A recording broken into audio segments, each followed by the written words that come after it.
Oh my god. Okay. Okay. Oh, oh, oh. Go, go, go. Hi. Wait, excuse me. Hi. Excuse me. Hi. Hello. Hi. Hi. Oh gosh. Sorry? This is so new to me. Oh, okay. Stay at farmer's Bye. I just want to look for the bunny section. That was really sad because we ran. Come on, It was son. my favorite.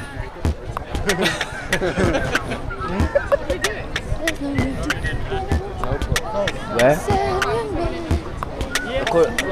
I need you to go deep on this one.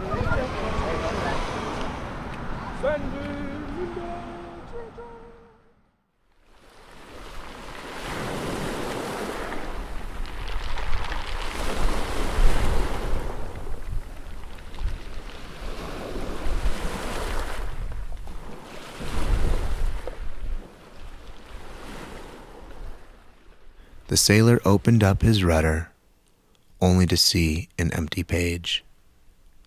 The sea he was traveling in was still uncharted and potentially dangerous. He had to overcome his fears and the challenges that awaited him.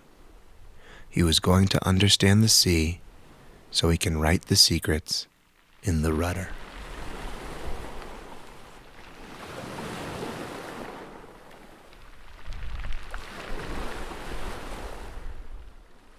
I felt hopeless about the dilemma that was bound to change my life completely, either option I took. Keeping locked up all the pain inside me, I kept quiet and small so I would never have to go through the agony of sharing my past. Just at the age of 4, I moved overseas due to my father's business. The change was not only culture shocking but extremely hard for me to cope with.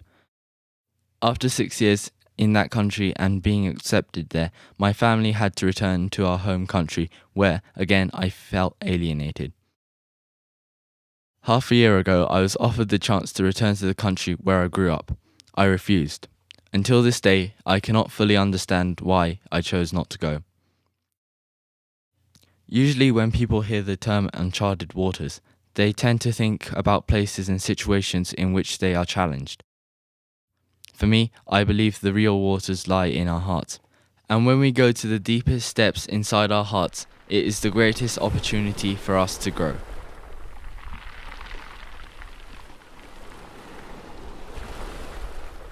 The sailor was adrift. The sailor hadn't seen land for days. In his hand was a tattered picture of the family he had left at home.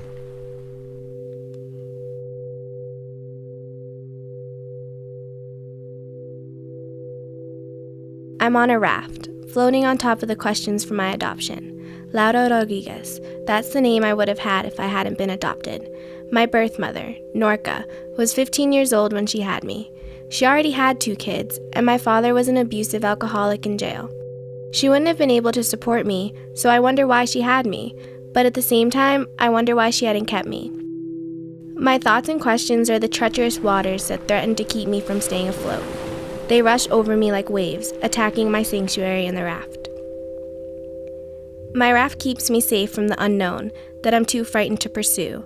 Like, if my adoptive mom hadn't met Norca, where would I be today? Does she even think about me? I feel almost angry at her for giving me up. Why didn't she keep me, but she did one of my brothers? I feel almost not good enough for her, like she didn't want a girl, but she wanted to keep a boy.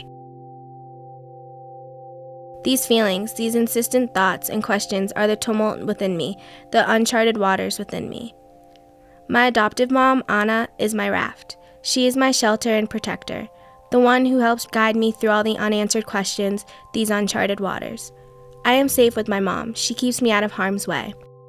She is the one who shields me from being enveloped by the water. The water, my birth mom, and the unknown. It is full of my fear, sadness, and insecurity. I wonder if my raft broke, I'd drown without her. As much as she'd like to protect me from everything, rafts aren't bulletproof. Little things can seep through and penetrate the thin barrier. It's the little things that got through, though, that made me strong enough to take on the harder, uncharted waters.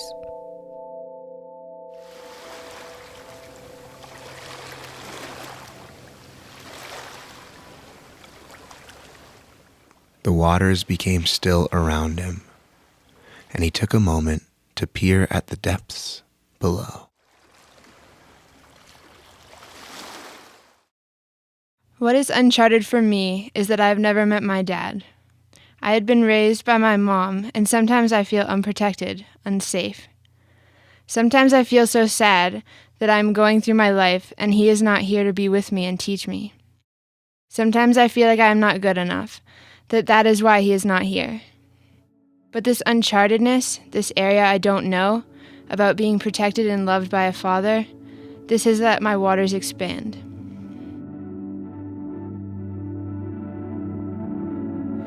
I know that I have become who I am partly because my dad wasn't here.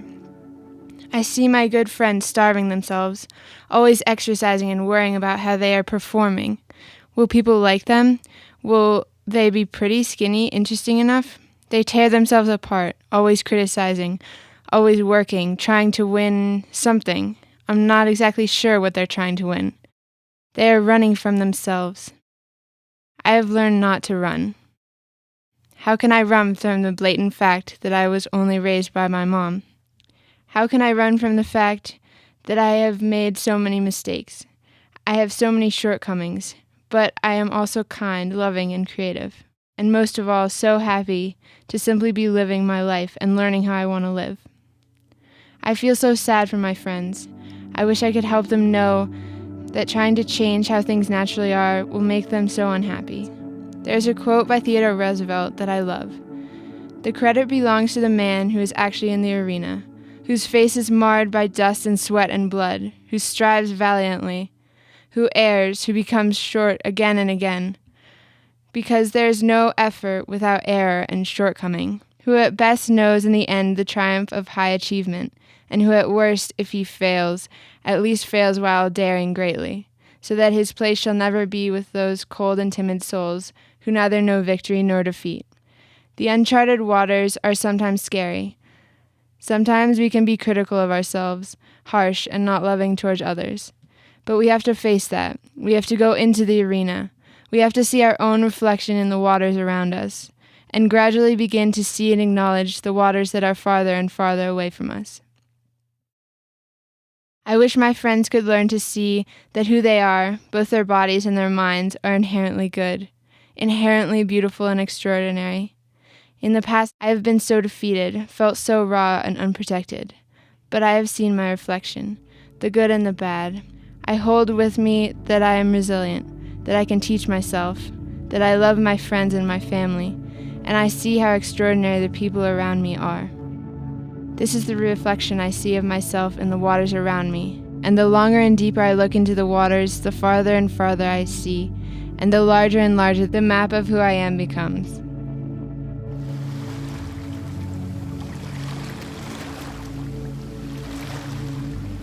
Days turned to weeks, and the sailor's sight fell blurry. He seemed to be losing his way.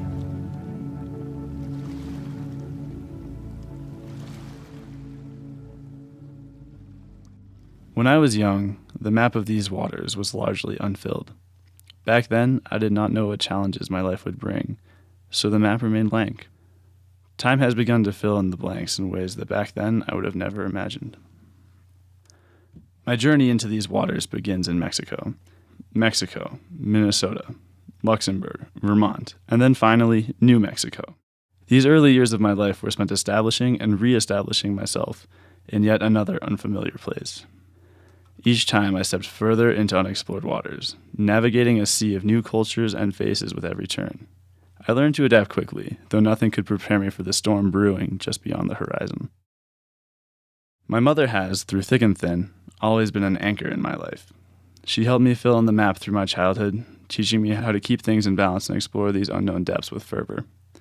Then the storm struck. My anchor broke and was lost to the sea. From that day forward, my mother drifted in and out of a state of alternate reality. Without an anchor, I was left to brave the storm and care for my siblings, ages 6, 9, and 12. As I came to accept and understand this storm, I ventured to a place on my map that I had never been before. This uncharted territory is the past. It is a place that I thought I knew, but the closer I got, the more I became aware that things were not what they had seemed. But I am not afraid of moving into these murky waters. If there is anything that I have learned from the waters I have been through, it is that we carry within ourselves a light that we can shine on even to the darkest of places.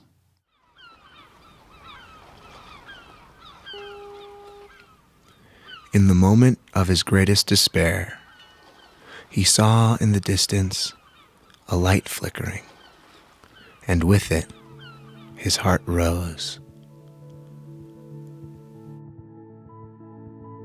Let me tell you a story about a little girl. She was born on an autumn morning in Beijing. Her mom is always there by her side and respects whatever her choice is. Her grandma is good at making Chinese dishes. She goes to one of the best schools in Beijing and gets high scores. She feels so lucky to have so many good friends. They brought light into her life. But she wanted more. She wanted to find the light within herself. One day, she decided to go to the US for high school, a place that she had never been before. She believes that she will be in the dark for a while. She's going to start a brand new life there. It was a hard decision for her because she had to say goodbye to her family, her lovely friends, her teachers, her choir, her piano. But she loves Uncharted Waters. She's going to live near the seaside, learn how to make jewelry as well as how to play the cello. She knows that there's still a long way to go and the future is full of uncertainty. Though she will never give up because of her real passion. Her real passion is like the light directly from her heart. And the light acts as a flashlight in her life, will lead her to the place her soul belongs to. This is me. I am the sailor. I am the sailor. I am the sailor. I am the sailor. I'm a sailor. The seas we travel through are our own uncharted waters. Though we are all sailing forward into our own unknowns, We can take comfort in the fact that we are not alone. We can't always choose our uncharted waters, but it's the journey of getting through them that makes you stronger. My name is Santa Inoue, and I want to create a more international world. My name is Laudi, and I want to bring my community together through gardening. my name is Sophie, and I want to work to help people find and love themselves through a new kind of education. My name is Patrick, and I work to empower youth. 我是来自中国的武节秋. I really want to change the situation of water pollution in my city. Global Leadership Forum, United World College.